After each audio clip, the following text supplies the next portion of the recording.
they've proven they can finish. I also think that the right decision is to put a co-driver in that car. We've seen it time and time again. We'll see the Campbells out on course, Shannon or Wayland. There are times, but I'm sure they are wishing for a co-driver. You know, a few years ago we saw Shannon out of his car, helping Wayland through in certain sections. And that's the downfall to riding alone in this race. You're alone in this race. Okay, while we wait for the action to start here in Hammertown, we've got to head out for a short commercial break, and we'll be back very soon. Go inside. Cozy up to the fire. Stay warm. Some call that a nice winter day. We'll have to agree to disagree.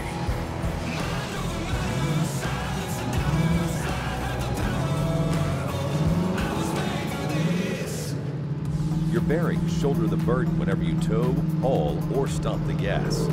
AMSOIL delivers powerful protection for bearings and other critical components so you can drive with confidence. To demonstrate, an independent lab put AMSOIL synthetic motor oil head-to-head against a leading competitor in a 100,000-mile test. AMSOIL provided far superior wear protection and kept engine bearings looking like new. Get your truck the protection it deserves at amsoil.com/auto.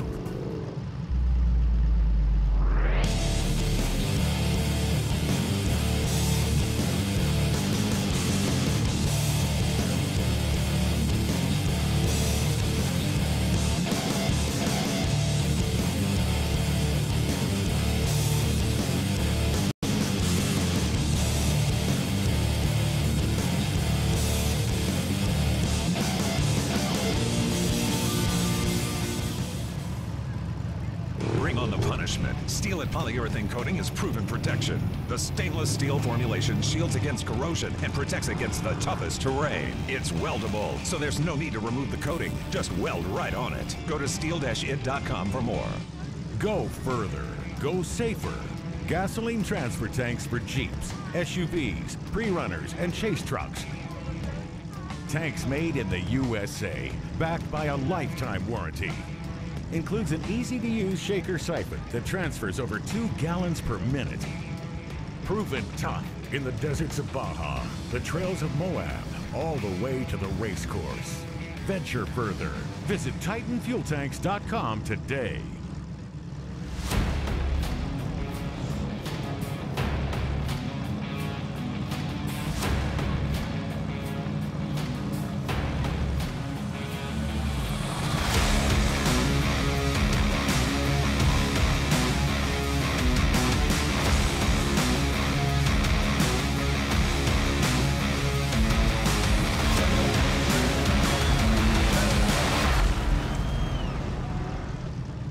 All right, everybody, welcome back to the 2019 Nitto King of the Hammers, powered by Optima batteries. We are deep in 4,400 qualifying as Brian Crofts is ready to leave the line in the new 2-seat IFS Dragon that we've been talking about all morning.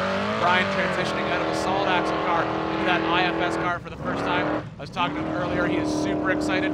Understands that it's a completely different race car on the race course, but thinks that he's going to be able to do well in this King of the Hammers. And I know he's out there basically shaking that car down during this qualifying run, seeing exactly what it's going to do.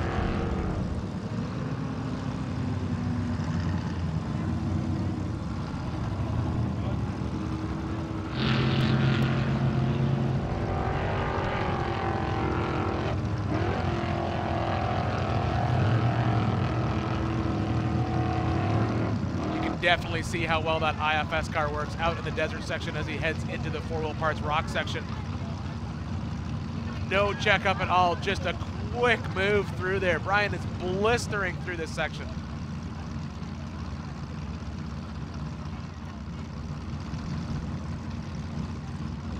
Cody Addington's front of the house at the moment as he's watching Brian Crofts. Another one of these fantastic Dragon machines out of the Jimmy workshops, and this man looks fast, very fast. He is on a blistering pace. Oh, you can see that run. It goes for a bicycle ride. Perfect save in there. That's where your co-driver says, just check it up a little bit, mate. Well, that's when you wish your co-driver hadn't had breakfast save a little bit of weight on that side of the car. Sam Collins, this is the one I was talking about earlier, the Ultra 49 Ford. This thing is a work of art, in my opinion. Classic sheet metal over a tube chassis. Recently, a nasty roll, had to cut most of the truck apart to fix it, but still committed to putting that classic sheet metal back in place. Fantastic looking car as Sam Collins gets ready to leave the line. But the big story is Brian Crofts. Where is he? How's he doing as he heads back towards Hammertown? Wide line out there, avoiding those ruts. Very smart decision. Crofts already through the Jeep arch, moving incredibly fast. No question, a fast pace from Brian Crofts. We're just waiting for confirmation of Brian's time, but it is going to be very fast indeed. Okay, we're just getting confirmation now. Brian Crofts at 2 minutes 21. He takes the lead. And that is huge news because as I talked to Brian earlier, he told me just 5 minutes ago, oh, I'm probably going to run about 80% on this qualifying lap because I'm still getting used to the car. Yeah, but that's 80%. Oh my goodness, I can't wait to see 100. Oh, we've all been there. That flag drops and 80% goes clean out the window. It's a brand new car, let's not forget, and he was enjoying every single second as we watched Sam Collins going up over the four-wheel drive rocks. This is turning out to be a fantastic qualifying session here in Johnson Valley. Oh, and we're only 2 cars in, and it's just amazing. And the Gomez brothers are up next, correct? Indeed, we've got Marcus already sitting on the line.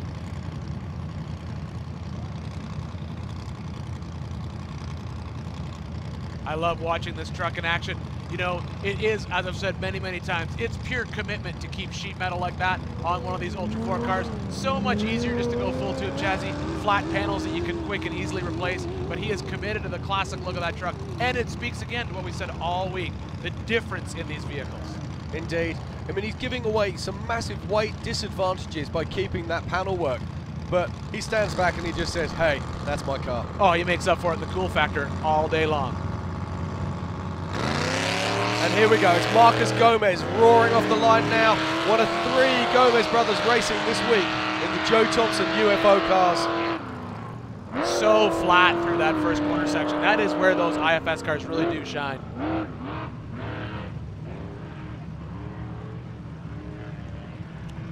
Let's not forget this car is fully independent.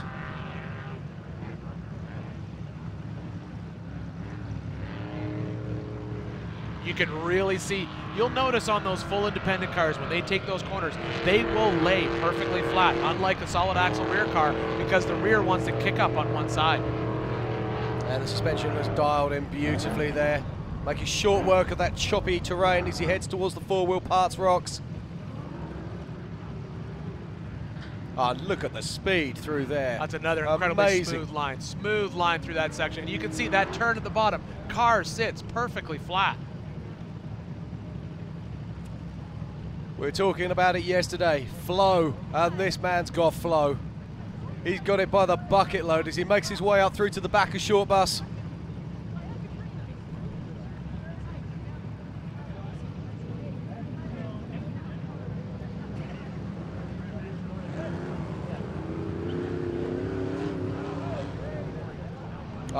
Marcus is looking very solid here. We just saw Brian Crofts on 2 wheels as he came around that bottom corner. As we wait for Stan Haynes to leave the line. Stan, another racer who's been out here for probably a good 12 to 15 years, every year on that starting line. But I'll be watching that clock closely for Marcus Gomez. Oh, it's going to be a blistering fast place for Marcus.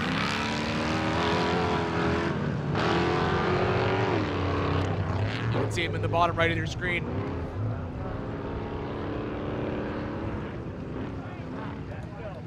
Our top 3 currently, Brian Crofts, Cody Addington, and Jeff McGinley.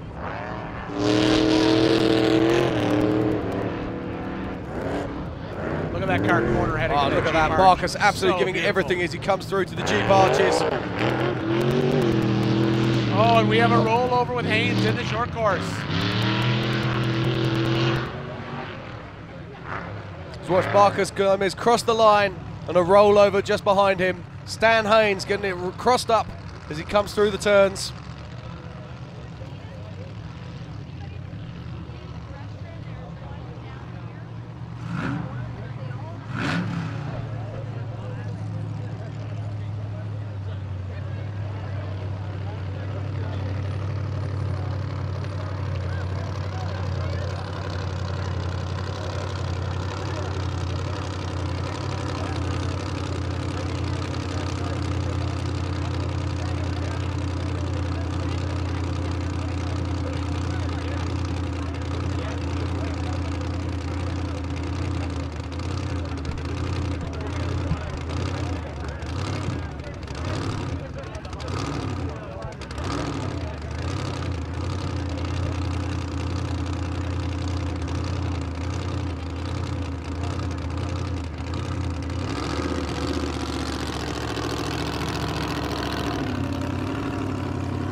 As we watch Stan Hayes being recovered, I'm getting news come through that Marcus Gomez, 2 minutes 30.7 and goes into 4th place.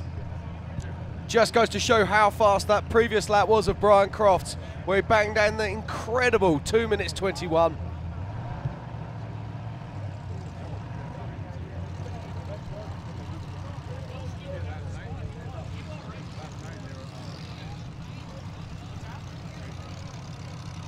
Stan walking away from the car now and he looks good.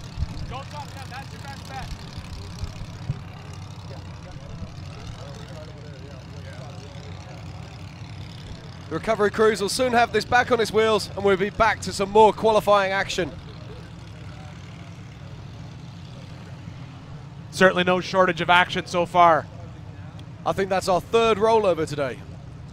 Well, you know, that short course, you know, we talked about it yesterday. We didn't see a lot of action on that short course yesterday, but the question is, how fast was everyone driving on that short course in the EMC class versus the 4400 class? A lot of these guys, they know they can make up a couple seconds in that short course by pushing it right to the edge. Unfortunately, you push it past that edge, then you end up like Stan Haynes on your roof.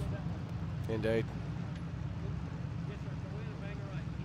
Many more very talented crews to qualify yet today.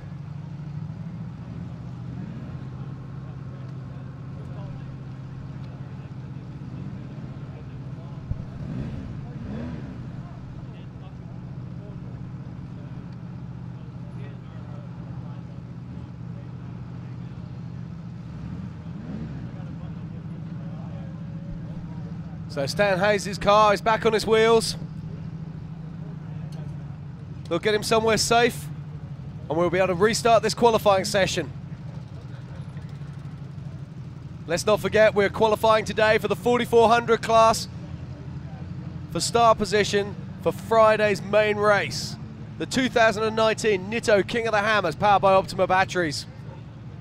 Yeah, unlike yesterday's qualifying that we watched for the EMC, which was not a requirement, everyone must qualify for the 4400 race.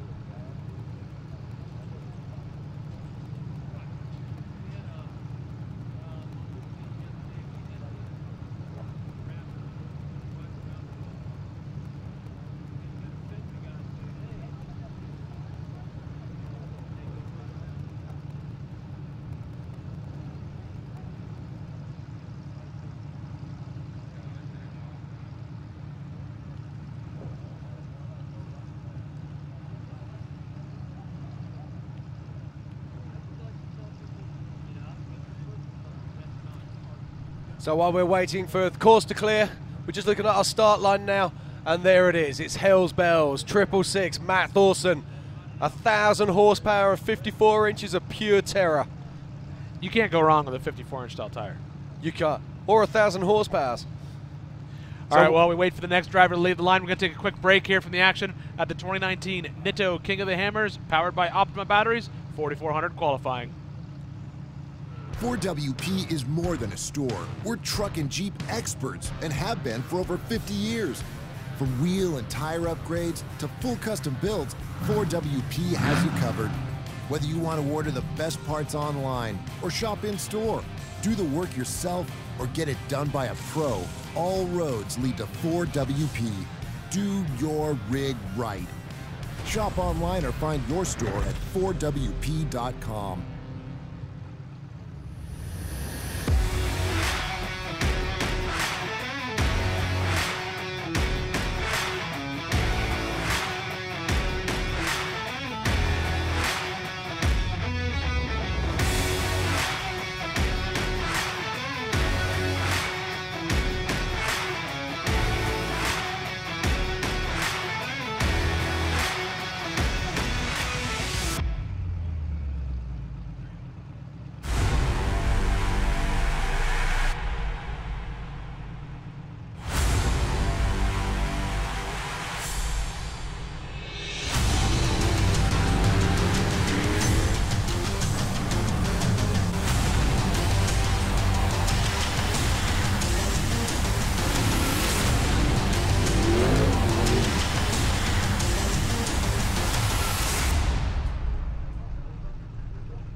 We didn't just test the new Optima Yellow Top with Pure Flow technology, we tortured it.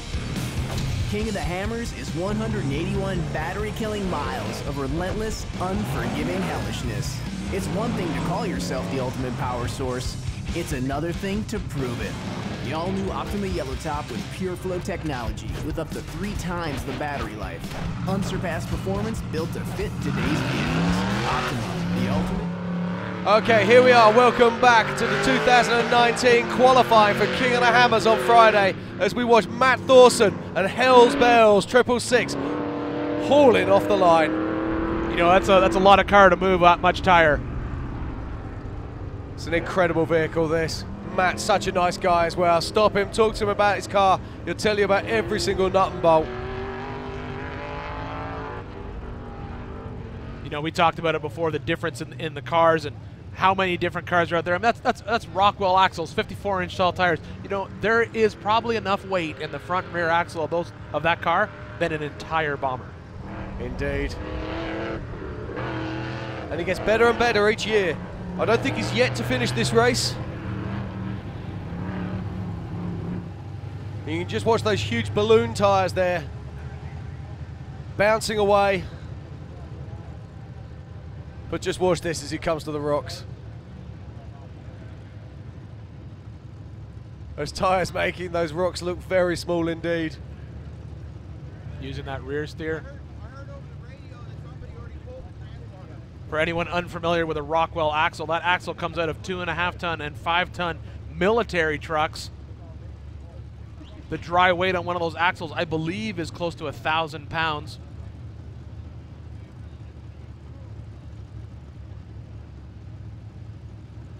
Let's watch the leaderboard across the bottom. Got still Brian Croft sitting at that 221, blistering pace in that car for him. Indeed.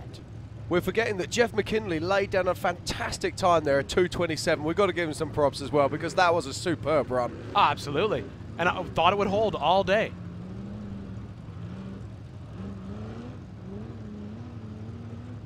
As we watch Matt Thorson here, heading up towards the top of short bus.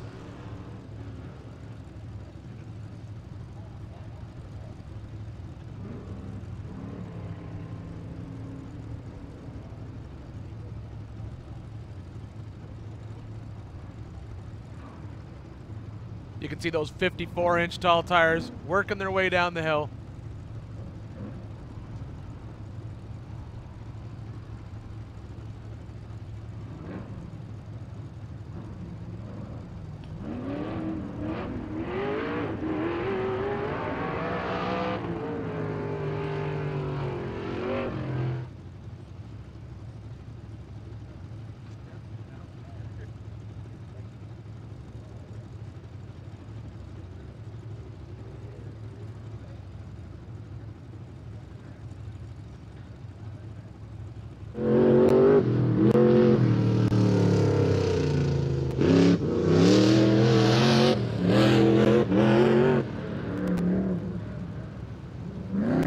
Six making quick work of that section up in through the Jeep arch. Really doesn't need to pick a line, can pick any line he wants.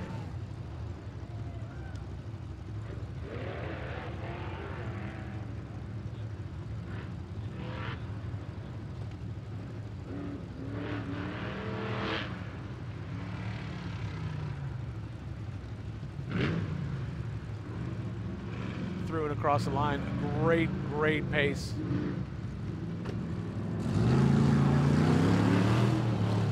Okay, leaving the line now is Kenneth Goodall. We saw him lined up earlier, but he had a fuel pressure problem. So he pulled off the start, fixed the problem, and now here he is, running again.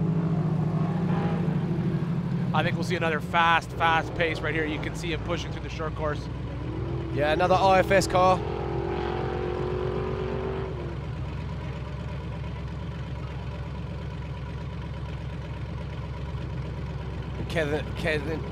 Kenneth, a veteran of many King of the Hammer races.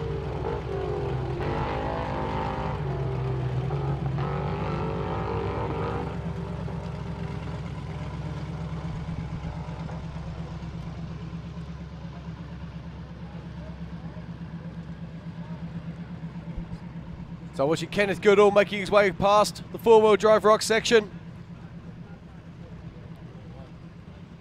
You can see the bottom of that turn is really rutted out. More and more, every car that comes in makes that hard turn, builds up those berms you have to fight through to make that corner.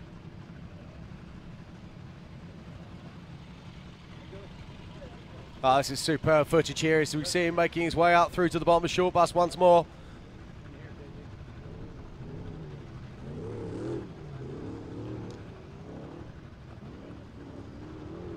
They're really bouncing hard across that rut. I think we're going to see more rollovers in that position later on today as people try and push harder and harder to beat these incredible times. I think there's two things at play there. I think as we see on that shot, you basically are transitioning from bright sunlight into that dark shade and at the same time fighting through those ruts.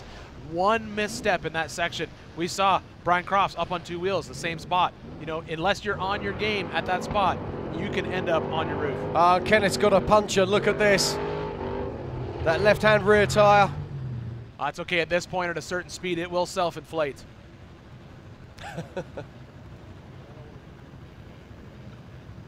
He's still got some very sketchy bends to do.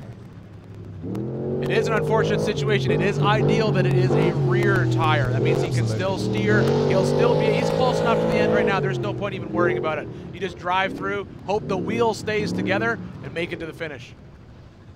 In all honesty, he's probably completely unaware of the fact that he has a flat rear. These IFS cars handle so well.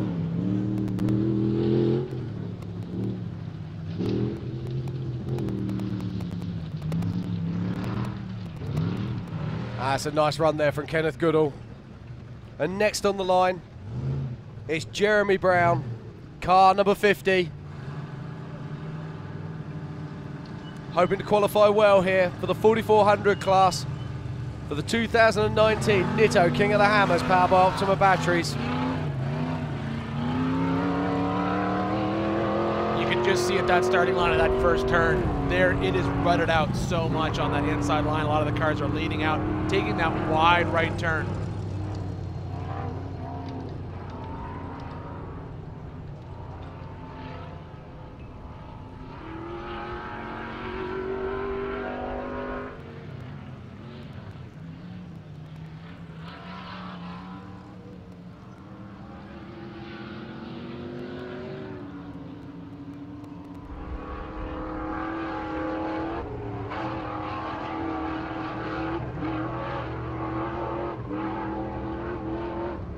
See Jeremy making a quick pace through the desert.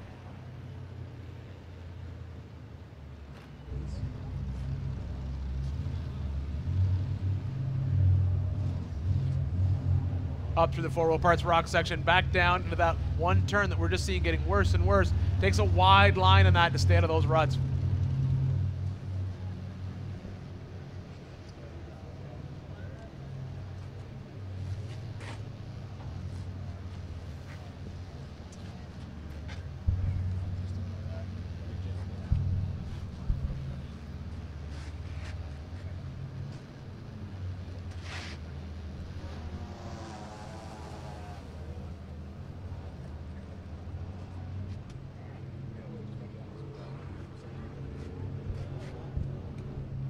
Yesterday you referred to our new car as a Jimmy's car. It's still our new 44 car.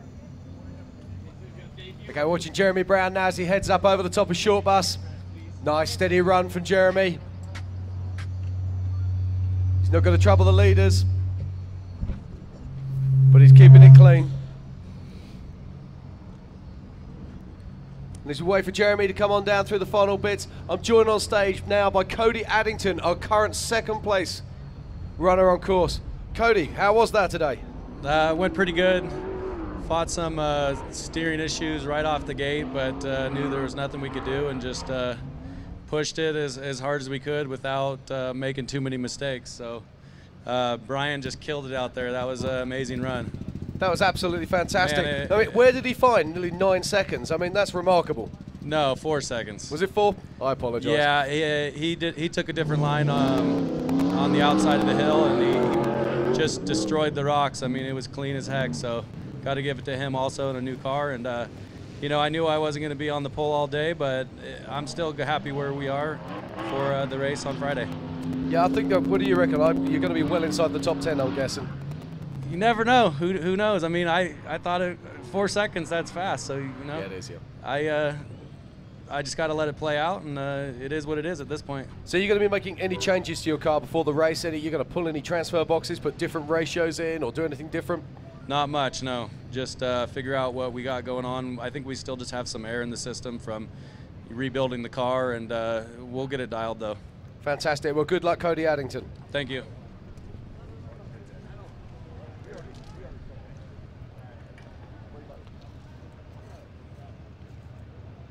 Okay, so Jeremy Brown was the last of our qualifiers in this group, so we're going to be taking a bit of a break. Me and Ian are going to be looking back on what's been happening this morning with the 4400 qualifiers. We've seen some fantastic action already. We've seen Brian Crofts come out here with a brand new car and lay down a 2 minute 21 seconds with Cody Addington, who took the early lead with a 2:24. Yeah, you know, I really thought I agreed with you. I thought that 2:24 was going to stand all day until power hour just because he had such a clean qualifying course to play with. And then after talking with Brian here right before he left, you know, he said, I'm not going to push it too hard. It's a brand new car. You know, I might run 80, 90% and hold it off, save it for race day. We both know as soon as you get to that line, that goes out the window completely. You hit that throttle, the car feels fantastic, and you know that you want to put down a fast time. Oh, I think there's no question that he knows he has a fast car and he's ready for race day. Absolutely. Right, let's bring us some results and see what we've got from today. So there we are. It's our first place man, Brian Crofts, with a 2:21.6. Cody Addington, who we just had up on stage, right behind him with a 2:25, and Jeff McKinley right behind him with a 2:27. Then in fourth place, it's the first of the Gomez brothers, Marcus Gomez, with a 2:30.7. Dan Fresh with a 2:32, Kenneth Goodall with a 2:39. And then seventh is Kevin Hart with a 2:41.4. And then in eighth place, I'll take this one because I don't think you want to pronounce it. This is Inaki Lanzagorta, all the way from Spain with a 2:46. I appreciate that. I've got this one. Sam Collins right behind him with a 2:50, and then a Jason Waits with another 2:50. Now, we also saw the LCQ earlier on today. We're just waiting for confirmation of who has qualified. But there was over 16 runners, and we were expecting the top 10 to qualify through to the main race later this week. Absolutely. In 11th, we have Jimmy Hovia with another 2:50.6, and Scott Pfister with a 2:51. Then Jake Yeoman in 13th place, a fantastic run from the LCQer.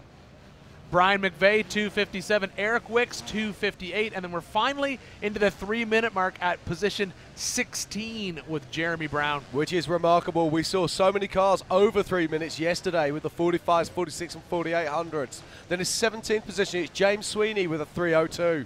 Tim Priest, so fast, no time. And then Mark Nicholson, 3:07. And Aaron Patrick with a 3:08. So we've seen some fantastic times here today. And in 21st position, it's Quinton Hilburn with a 3:089. Rob Inglis, 3:10. And then 23rd is Derek Ludica with a 3:12.1. And in 24th, Joey Weber with a 3:16. 25th, Matt Thorson with a 3:22. Randy Watson, 3:34 and 26th. Then in 27th, and building up the far end, is Tyson Simonik with a 3:41.5. And then we've got 3 DNFs. Nagis, Josh Barkey, and Robert Osborne. Yeah, and they'll be stuck in a basically random